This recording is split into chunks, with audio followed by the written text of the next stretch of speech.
إذا السماء انفطرت وإذا الكواكب انتثرت وإذا البحار فجرت وإذا القبور بعثرت علمت نفس ما قدمت وأخرت Ada dua kelompok manusia dalam mengenal Allah, yang mana perbedaan antara keduanya ini sangat jauh sekali. Sangat jauh sekali. Ada kelompok pertama, dia mengenal Allah,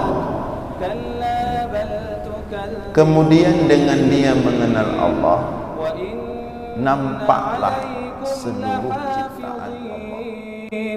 Kiraman katibin ya'lamuna ma taf'alun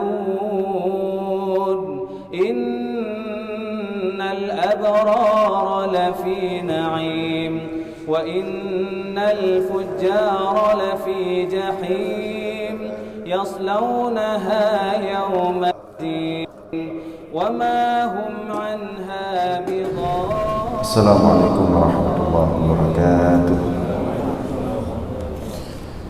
الحمد لله الواحد الأحد الفرد الصمد الذي لم يلد ولم يولد ولم يكن له كفوا أحد والذي ليس كمثله شيء وهو السميع البصير.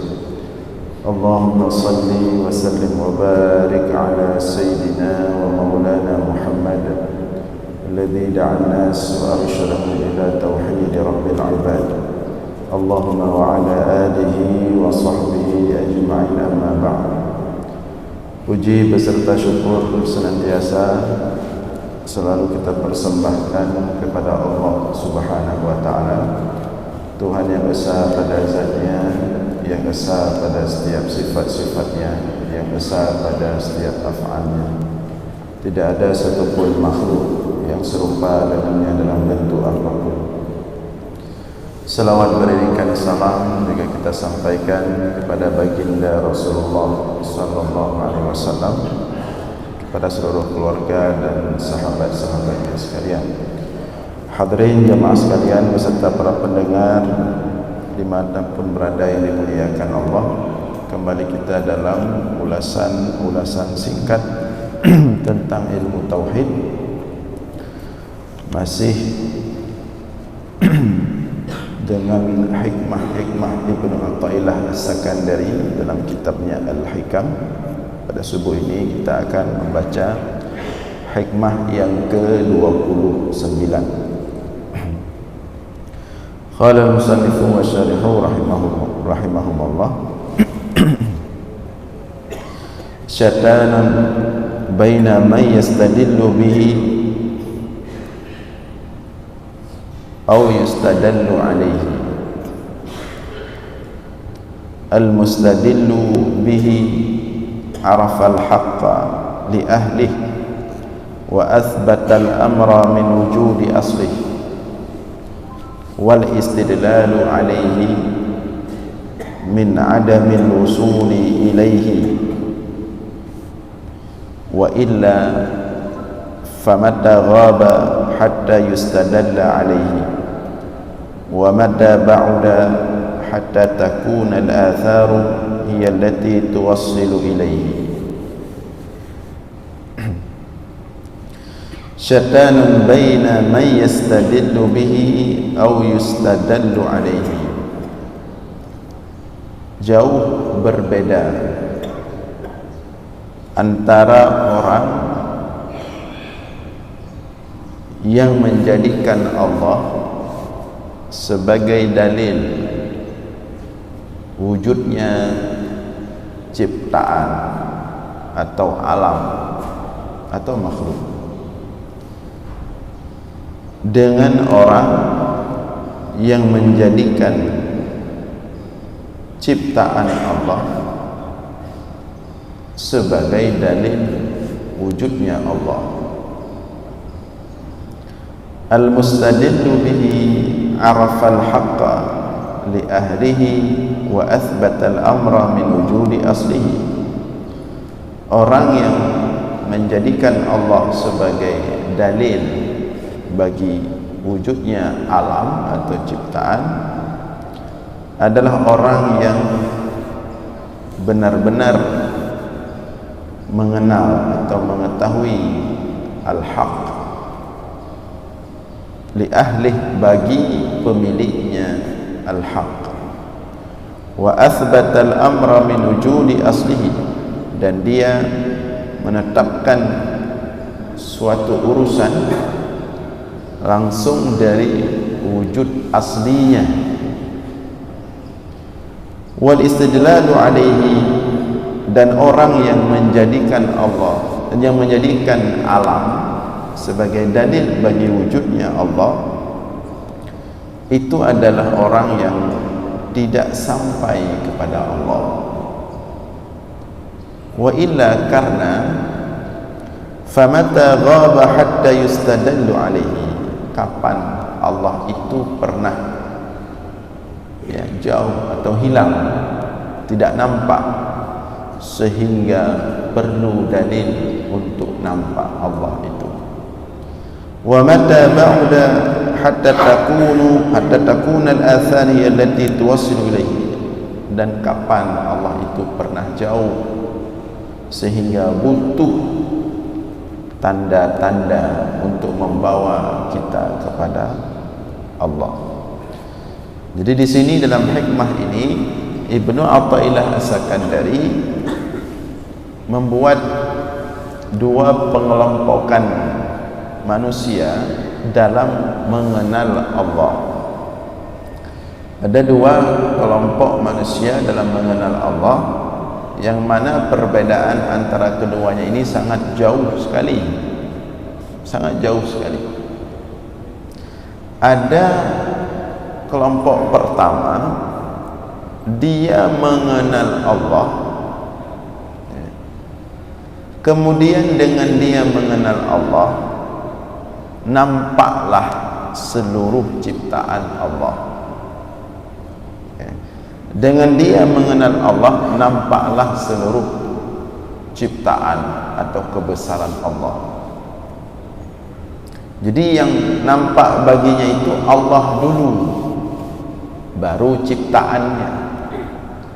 Dengan dia nampak Allah, nampaklah ciptaan Allah. Ini yang pertama. Jadi orang yang pertama ini, Allah itu adalah dalil wujudnya seluruh ciptaan Allah. Dengan dia mendapatkan Allah, nampak baginya Allah, maka nampak seluruh alam ciptaan Allah. Jadi Allah dulu, kemudian baru ciptaannya. Dengan nampak Allah, baru nampak ciptaannya. Dia menjadikan Allah sebagai dalil bagi seluruh alam ciptaannya. Nah, ini yang pertama. Yang kedua, kelompok yang kedua adalah orang-orang yang nampak ciptaan Allah, kemudian baru nampak Allah. Dia harus memperhatikan baik-baik alam ciptaan Allah ini, kemudian baru dengan alam ini dia nampak ada pencipta daripada alam ini. Baru dia nampak Allah, baru dia menyadari eksistensi atau keberadaan Allah dengan dia melihat ciptaannya ini. Ini yang kedua. Jadi yang pertama, nampak Allah, dengan nampak Allah baru nampak alam. Yang kedua, nampak alam dulu, dengan nampak alam baru nampak Allah. Ini harus kita bedakan dulu sebelum kita lanjutkan. Jadi model yang pertama, dia nampak Allah, dengan nampak Allah nampak alam. Model yang kedua, nampak alam dulu, dengan nampak alam baru nampak Allah. Jadi model pertama Allah sebagai dalil adanya alam, model yang kedua alam adalah dalil adanya Allah. Di sini Ibnu Athaillah Sakandari mengatakan jauh berbeda antara keduanya. Atau kita analogikan ke katakanlah tiang masjid ini. Nah, tiang ini tiangnya, salah satu tiang masjid ini warnanya putih. Ada orang ketika melihat tiang ini tiang-tiang masjid, dia nampak langsung tiang. Begitu dia lihat, dia langsung nampak tiang. Kemudian setelah nampak tiang, nampaklah warna tiang itu putih, kemudian halus catnya, kemudian baru nampak detail proses bagaimana dilakukan di catnya dari sifat-sifat tiang ini. Tapi dia nampak tiang dulu sebelum warnanya. Begitu dia lihat tiang, baru kemudian warnanya putih, cara dicatnya begini, cara dibuat bulatnya sekian sentimeter ya. Tapi yang nampak tiang dulu. Itu kelompok pertama. Kelompok kedua, begitu dia lihat tiang, bukan tiang dulu yang nampak, dia lihat dari jauh, itu ada sesuatu warnanya putih bulat. Kemudian dia dekati, ternyata tiang. Beda yang kedua. Yang pertama tiang dulu nampak, baru sifat-sifat tiang itu warnanya putih, bentuknya bulat, ukurannya sekian. Tapi dia nampak tiang dulu, baru dari tiang nampak sifat-sifatnya. Yang kedua, dia nggak nampak tiang dulu waktu dia lihat, tapi dia nampak langsung sifat-sifatnya, putih, bulat, diameternya begini. Begitu dia dekati, baru oh ternyata tiang. Yang pertama tadi, yang begitu dia lihat tiang, nampak tiang, itu kan berarti matanya lebih terang. Walaupun sudah berumur, tapi matanya lebih terang. Begitu dia lihat langsung tiang. Dan yang menarik menjadi perhatian dia itu langsung tiang. Inti daripada wujud tiang itu yang nampak bagi dia. Itu model pertama. Model kedua, bisa saja matanya sudah mulai kabur, tidak nampak jelas. Dari jauh dia melihat itu ada sesuatu yang putih warnanya, agak bulat, panjang dari jauh. Begitu dia dekati, baru ternyata tiang. Mana lebih terang penglihatan kelompok pertama dengan kelompok kedua? Lebih terang kelompok pertama dengan kelompok kedua. Seperti itulah gambaran orang yang mengenal Allah. Kelompok pertama, dia langsung nampak baginya wujud asli sesuatu, inti, yaitu Allah. Dengan dia nampak Allah, baru nampak kemudian sifat-sifat Allah, kemahabesaran Allah menciptakan alam ini. Kelompok yang kedua, dia lihat dulu sifat-sifat Allah. Dia lihat dulu alam ini gunung-gunung tersusun rapi, ini laut berombak-ombak, ini langit di atas begitu indah tanpa tiang, tidak pernah jatuh. Kemudian planet-planet, baru kemudian dia berpikir ini ada pencipta, yaitu Allah. Ini kelompok kedua. Kelompok pertama dia langsung Allah dulu, kemudian dengan nampak Allah bagi dia, nampaklah, terasa Allah bagi dia, baru terasa keberadaan ciptaan Allah. Nah, ini dua kelompok dalam mengenal Allah. Nah, kemudian dikatakan oleh Ibnu Athaillah As-Sakandari, setelah kita ketahui perbedaan dua kelompok ini dalam mengenal Allah, kemudian dijelaskan oleh Ibnu Athaillah As-Sakandari, al-mustadillu bihi arafal haqqa li ahli wa athbatal amra min wujudi aslih. Kelompok yang pertama yang menjadikan Allah sebagai dalil, Allah dulu kemudian baru nampak alam, ya, ini adalah kelompok yang arafal haqqa, yang benar-benar mengenal Allah,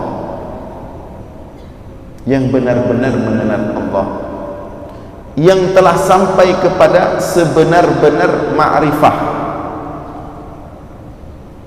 wa asbatal amra biwujudi aslihi, dan dia melihat sesuatu itu langsung dari intinya,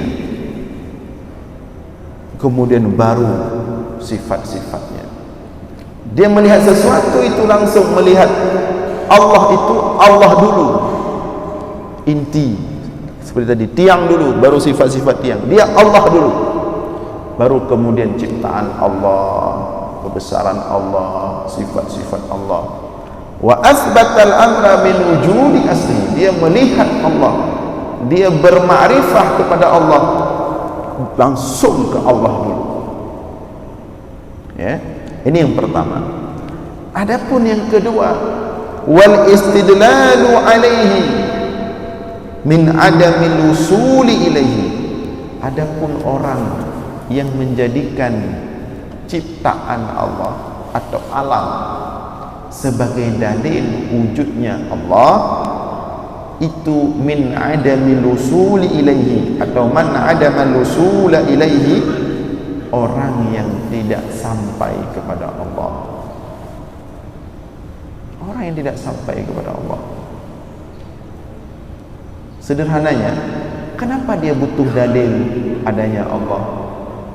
Berarti dia memang tidak nampak, tidak terasa baginya wujud Allah, sehingga dia butuh dalil. Cari-cari dalil dulu, ini Allah ada apa enggak? Coba kita cari dalil dulu, ada apa enggak, ada apa enggak, ya. Ketika dia menjadikan alam sebagai dalil wujudnya Allah, berarti dia karena enggak terasa, enggak nampak keberadaan Allah baginya, sehingga dia butuh cari-cari dalil dulu. Kenapa? Karena sebenarnya wa illa famata ghaba hatta yustadalla alaihi. Karena kalau dia benar-benar mengenal Allah, kalau dia benar-benar merasakan keberadaan eksistensi Allah, kapan Allah pernah, ya, kapan Allah pernah tidak ada bersamanya sehingga dia butuh dalil untuk mencari-cari Allah? Bukankah Allah selalu bersama dia? Wa huwa ma'akum aina ma kuntum. Allah itu, kata Allah dalam Al-Quran, dia itu bersama kalian dimanapun kalian berada. Kenapa butuh dalil lagi? Dia memang bersama kita. Wa huwa ma'akum aina ma kuntum. Jadi famata ghaba hatta yustadalla alaihi, kapan Allah itu pernah tidak ada sehingga butuh dalil untuk cari-cari di mana Allah, ada enggak Allah? Wa mata ba'da hatta takuna al-athar hiya allati tuwassilu ilaihi. Dan kapan Allah pernah jauh dari kita sampai kita butuh tanda-tanda untuk membawa kita kepada Allah? Allah tidak pernah jauh. Wa huwa aqrabu ilaikum min hablil warid. Allah itu lebih dekat dengan kalian daripada urat leher kalian, kata Allah. Jadi kalau Allah wa huwa ma'akum aynama kuntum, dia selalu bersama kita dimanapun kita berada. Wa huwa aqrabu ilaikum min hablil warid, dia lebih dekat dengan kalian daripada urat leher. Lantas kenapa kita harus butuh dalil, butuh petunjuk, butuh tanda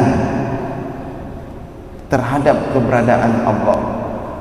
Kalau kita butuh itu semua, itu tanda kita tidak melihat Allah, kita tidak merasakan Allah. Makanya kita butuh. Sepanjang orang butuh dalil, berarti sepanjang itu pula dia belum meyakini eksistensi Allah, belum meyakini keberadaan Allah. Karena dalil itu untuk orang yang tidak yakin. Kalau orang sudah yakin, untuk apa dia dalil? Makanya inilah yang kita sering ceritakan itu. Ada seorang ulama yang mengarang kitab 1000 dalil adanya Tuhan, 1000 dalil adanya Allah. Kemudian dijumpai sama salah seorang nenek tua, langsung jumpa sama ulama tersebut. Saya dengar kamu terkenal, kamu hebat, saya dengar ilmumu luas sekali, kamu alim sekali, sampai berhasil mengarang kitab 1000 dalil adanya Allah. Kemudian kata si nenek ini, ketika kamu mengarang kitab, menulis kitab 1000 dalil adanya Allah, itu tanda kamu jauh sekali dengan Allah.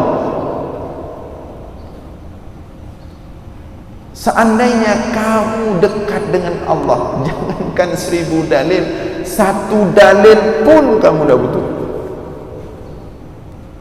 Tapi ketika kamu butuh 1000 dalil untuk menetapkan adanya Allah, menunjukkan kamu sangat jauh sekali kepada Allah. Maka terdiam ulama tersebut. Ya.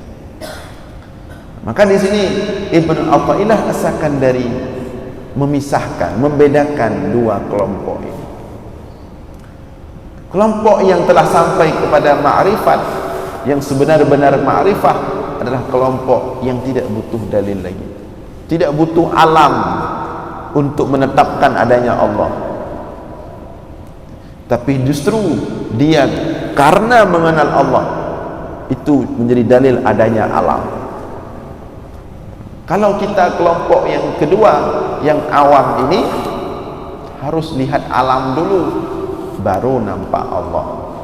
Makanya di belakang Ibnu Athaillah As-Sakandari mengatakan dia ada tiga golongan, ya, orang yang nampak kebesaran Allah itu. Ada yang pertama, dia tidak butuh alam sama sekali, karena yang terasa baginya itu adalah memang Allah, Allah bersamanya. Wa huwa ma'akum aynama kuntum, dia tidak butuh alam lagi.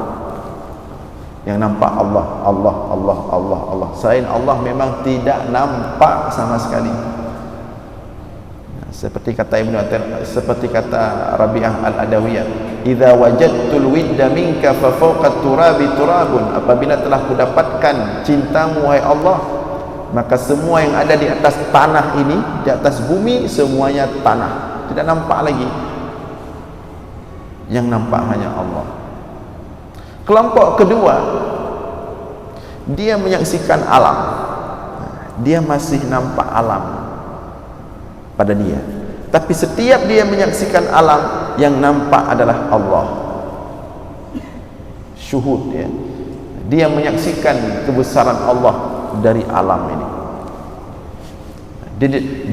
Alam nampak bagi dia, tapi setiap dia melihat alam, yang nampak kebesaran Allah. Dia lihat laut, nampak kebesaran Allah. Dia lihat langit, nampak kebesaran Allah. Dia lihat gunung-gunung, nampak kebesaran Allah. Dia lihat seluruh ciptaan Allah yang nampak kebesaran Allah, tapi masih nampak alamnya. Dengan alam kemudian baru nampak kebesaran Allah. Yang ketiga, udah nampak alam, belum lagi nampak Allah. Dia butuh mengait-ngaitkan dulu. Dia masih butuh cocok-cocok lagi lah, pasang-pasang lah. Nyo mana cipta, nyo baru hari, nyo keciptaan Allah. Itulah kita, ya. Atau umumnya manusia, kita masih butuh dalil sifat 20, ya, sifat 20. Dalilnya ada dua, dalil akli, dalil nakli. Kemudian dalil akli ada dua bentuk, ada ijmali, ada tafsili. Panjang, berkutat dengan dalil, mirah muka-muka, ibu dah urat-urat aku yang nakaru, tapi kalau berdebat dalil, Allah tetap hana dulu. Ternyata itu masih pada level pertama. Berbicara sifat 20, dalilnya dalil akli, dalil nakli, ijmali, tafsili, ternyata itu masih pada level dasar sekali. Mai tayo menyunyan bihanalo. Kita sifat 20 aja beserta dengan dalilnya, nakli, akli, baik yang akli secara ijmali maupun yang akli secara tafsili, nyan pihana moho zahono. Apalagi mau naik ke level kedua, apalagi mau naik ke level ketiga. Maka tadi syaitan jauh. Tapi apakah bisa dicapai proses-proses itu? Bisa. Dan proses itulah yang kita pakai dalam pengajian tauhid kita tiap subuh Jumat di Masjid Raya yang sudah berlangsung sekitar 3 atau 4 tahun ini. Kita kan bertahap. Dulu kita berbicara dalil-dalil, kita bahas semua sifat 20. Kali 62 tahun zaman awal kita bahas sifat 20. Mulai sifat nafsiyah, wujud sifat salbiyah 5, qidam, baqa, mukhalafatu lil hawadisi, qiyamuhu binafsihi, wahdaniyah. Kali kemudian sudah kita bahas sifat ma'ani 7, qudrah, iradah, ilmun, hayah, sama, basar, kalam. Sudah selesai beserta dengan dalil-dalilnya. Kali awal takik ulai-ulai itu tepat. Kemudian sifat maknawiyah juga 7, qadirun, muridun, ya, alimun, sami'un, basirun, hayyun, sami'un, basirun, mutakallimun. 20 sudah selesai waktu itu. Kemudian selesai 20, coba kita bawa sifat-sifat 20 itu, kebesaran-kebesaran Allah dalam sifat-sifat 20 itu ke dalam solat, supaya sifat 20 itu terasa. Mulai kita praktekkan, karena itu bukan hanya teori untuk dibicarakan, tapi dia untuk diresapi. Sifat 20 nya kan untuk tak apa arti, tak apa dalil, kemudian untuk mendawa-dawa rugo lah punya tujuan. Daya tak dosa ada. Tapi kita belajar sifat 20 itu tentang Allah untuk kita rasakan. Bagaimana kita rasakan? Waktu itu kita bawa dalam solat. Sehingga kita bahas nilai-nilai ketauhidan dalam solat, dari takbiratul ihram sampai salam habis dulu. Kemudian ketika sudah masuk dalam solat sifat-sifat Allah itu, nah baru kita lanjut kitab Al-Hikam. Ketika kita lanjut kitab Al-Hikam, dia makin naik, yang kita bahas pada subuh ini. Cuman kita masih pada proses naik dari level pertama, level sifat-sifat 20 tadi, sifat-sifat Allah, kemudian dalil-dalilnya, naik ke level kedua. Level kedua itu mulai nampak kebesaran Allah di sekitar kita ketika kita menyaksikan segala-galanya, melihat alam yang nampak Allah, setiap proses kehidupan yang kita rasakan yang nampak Allah, sehingga tidak ada lagi keluh-keluh. Kita tidak mengeluh-mengeluh lagi. Ada masalah yang kita hadapi, kita enggak protes lagi, karena yang atur Allah. Itu level kedua. Tapi itu bukan sudah paling hebat, masih jauh lagi. Tapi setidaknya kalau sudah tidak mengeluh lagi dalam menjalani kehidupan ini, itu sudah mulai meningkat tauhidnya. Artinya sifat-sifat Allah tadi sudah mulai dipakai. Tapi kalau ada orang model sifat 20 sudah tuntas beserta dalilnya, udah hebat, udah mengajarkan orang lain lagi, tapi begitu ada masalah, oh mapakan mana berada gejuk oleh Allah dah, nak menembek mana dah, itu berarti belum masih suka mempertanyakan kenapa begini, kenapa hidup begini, kenapa si itu seperti itu, kenapa saya tidak seperti dia, kenapa dia begini, padahal usaha saya lebih berat, usaha dia sedikit, hasilnya lebih dia dalam hal dunia. Ini belum masuk tauhidnya. Mantang BO pancing langsung bengih, mantang galak bergen degi belum masuk tauhidnya. Karena tauhid itu ketika masuk dalam jiwa seseorang, maka membuat seseorang itu la khaufun alaihim wala hum yahzanun, membuat orang itu tidak lagi khawatir tentang kehidupan semua ini. Kenapa dia perlu khawatir? Padahal yang mengaturnya Allah. Yang membuat dia khawatir kalau yang mengatur manusia. Seperti yang kita katakan kemarin, yang khawatir tu menyuyang mat sabah-sabah budnya manusia. Yang khawatir tu nya jadi pelaku Tuhan, beres Tuhan bud. Tapi yang mengatur kehidupan manusia Allah. Ketika yang mengatur semuanya Allah, kenapa kita perlu khawatir? Itu makna la khaufun wala hum yahzanun, dan mereka tidak lagi bersedih. Kenapa harus bersedih? Justru kalau bersedih masalah, berarti dia tidak terima aturan Allah. Kagak atur dia Allah, hang terima. Geklik, bahkan sedih. Seharusnya dia tidak bersedih. Itu sebenarnya yang diharapkan daripada ketauhidan, walaupun itu masih pada level kedua. Tapi kalau sudah sampai pada tadi yang disampaikan Ibnu Athaillah As-Sakandari, pada level pertama yang cik hana nyumli dunia, hana nyumli alam.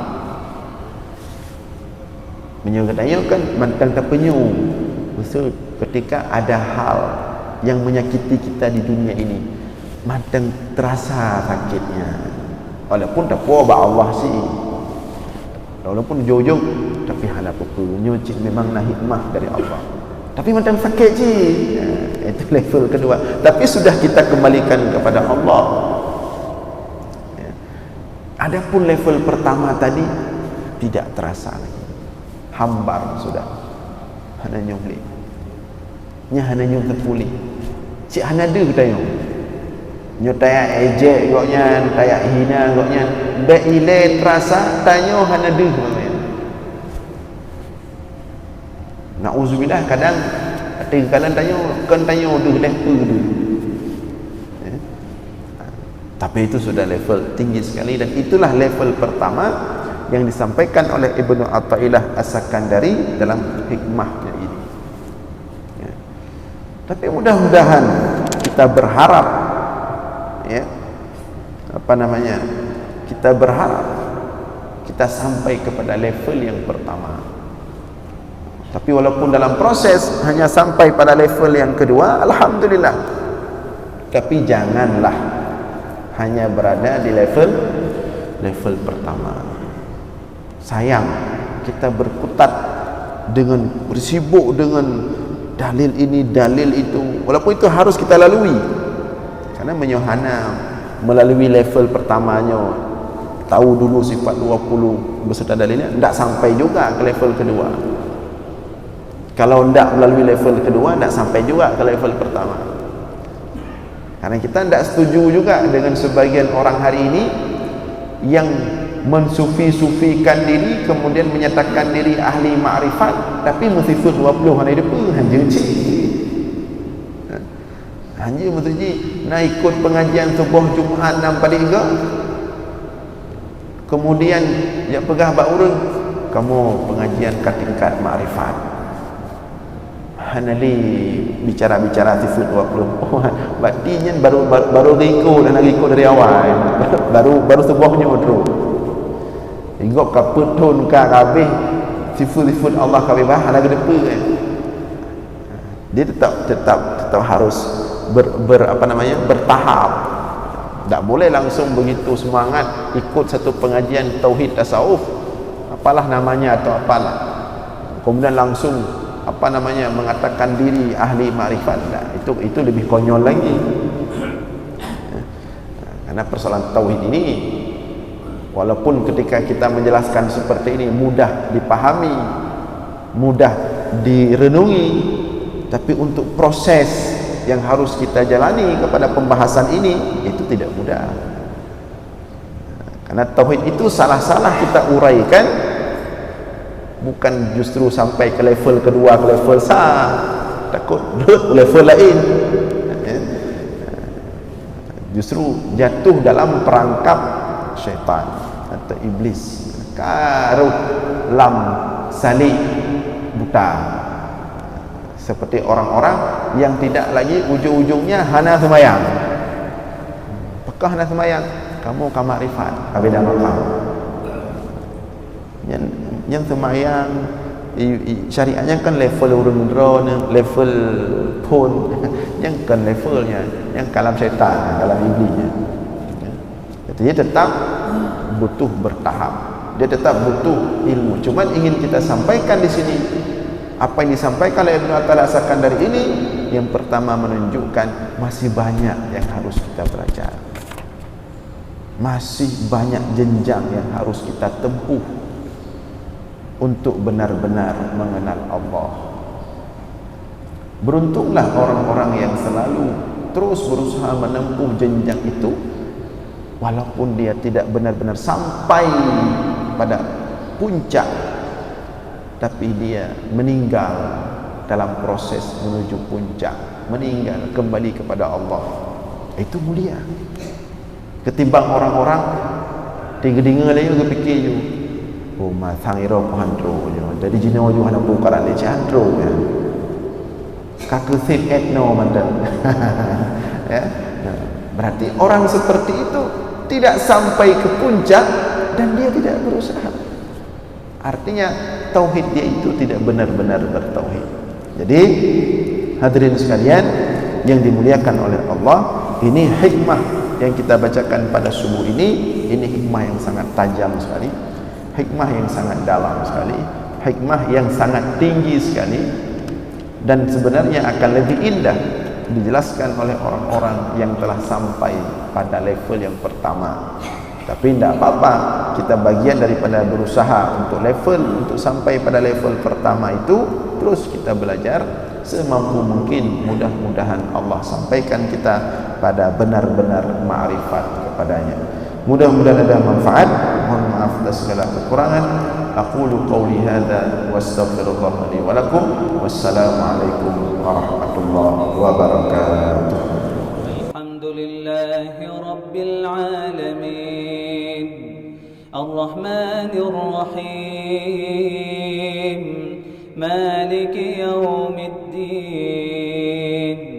iyyaka na'budu wa iyyaka nasta'in, ihdinas siratal mustaqim, صراط الذين أنعمت عليهم غير المغضوب عليهم ولا الضالين. إذا السماء انفطرت وإذا الكواكب انتثرت وإذا البحار فجرت وإذا القبور بعثرت علمت نفس ما قدمت وأخرت. يا أيها الإنسان ما غرك بربك الكريم الذي خلقك فسواك فعدلك في أي صورة ما شاء ركبك.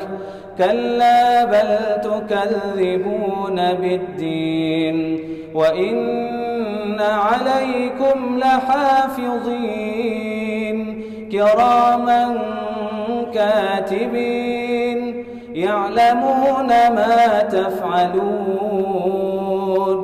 إن الأبرار لفي نعيم وإن الفجار لفي جحيم يصلونها يوم الدين وما هم عنها بغائبين.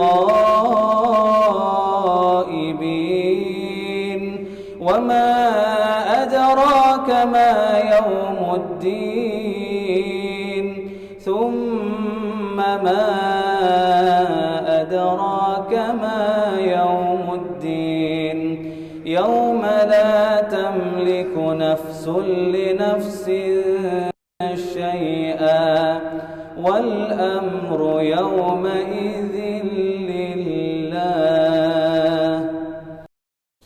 بسم الله الرحمن الرحيم والسماء والطارق وما أدراك ما الطارق النجم الثاقب إن كل نفس لما عليها حافظ فلينظر الإنسان مما خلق من ماء دافق يخرج من بين الصلب والترائب إنه على رجعه لقادر يوم تبلى السرائر فما له من قوة ولا ناصر. والسماء ذات الرجع والأرض ذات الصدع إنه لقول فصل وما هو بالهزل إنهم يكيدون كيدا وأكيد كيدا فمهل الكافرين أمهلهم رويدا. أعوذ بالله من الشيطان الرجيم. بسم الله الرحمن الرحيم. الحمد لله رب العالمين. اللهم صل على سيدنا محمد وعلى آله وصحبه أجمعين. اللهم أعنا على ذكرك وشكرك وحسن عبادتك. اللهم إنا نسألك العفو والعافية في الدين والدنيا والآخرة. ربنا اغفر لنا ذنوبنا ولوالدينا وارحمهم كما ربونا صغارا ولجميع المسلمين والمسلمات والمؤمنين والمؤمنات الأحياء منهم والأموات برحمتك يا أرحم الراحمين. اللهم أعز الإسلام والمسلمين وأهلك الكفرة والمشركين ودمر أعداءك أعداء الدين واجمع كلمة المسلمين على الحق يا رب العالمين. اللهم انصر إخواننا المسلمين والمستضعفين في فلسطين. اللهم انصر إخواننا المسلمين والمجاهدين في فلسطين. اللهم انصرهم نصرا عزيزا. اللهم انصرهم على عدوك وعدوهم. اللهم انصر من نصر الدين. ربنا آتنا في الدنيا حسنة وفي الآخرة حسنة وقنا عذاب النار.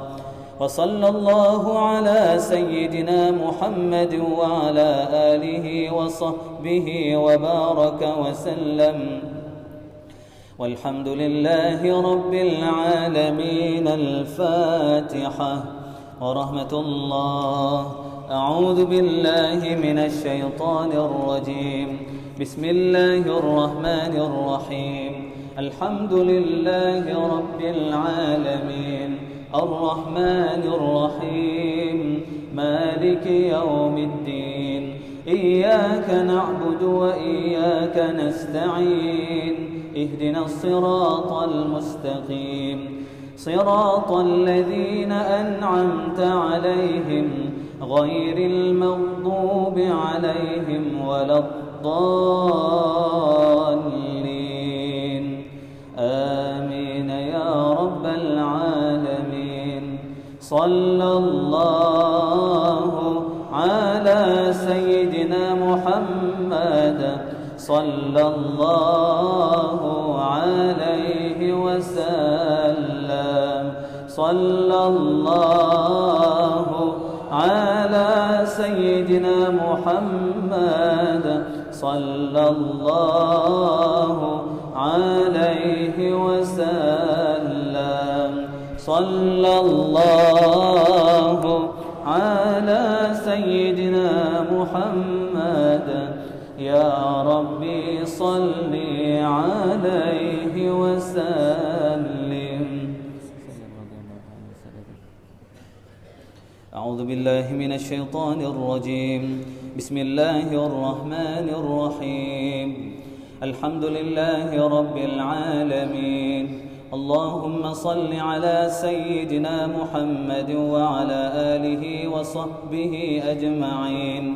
اللهم أعنا على ذكرك وشكرك وحسن عبادتك. اللهم إنا نسألك العفو والعافية في الدين والدنيا والآخرة. ربنا اغفر لنا ذنوبنا ولوالدينا وارحمهم كما ربونا صغارا، ولجميع المسلمين والمسلمات والمؤمنين والمؤمنات الأحياء منهم والأموات برحمتك يا أرحم الراحمين.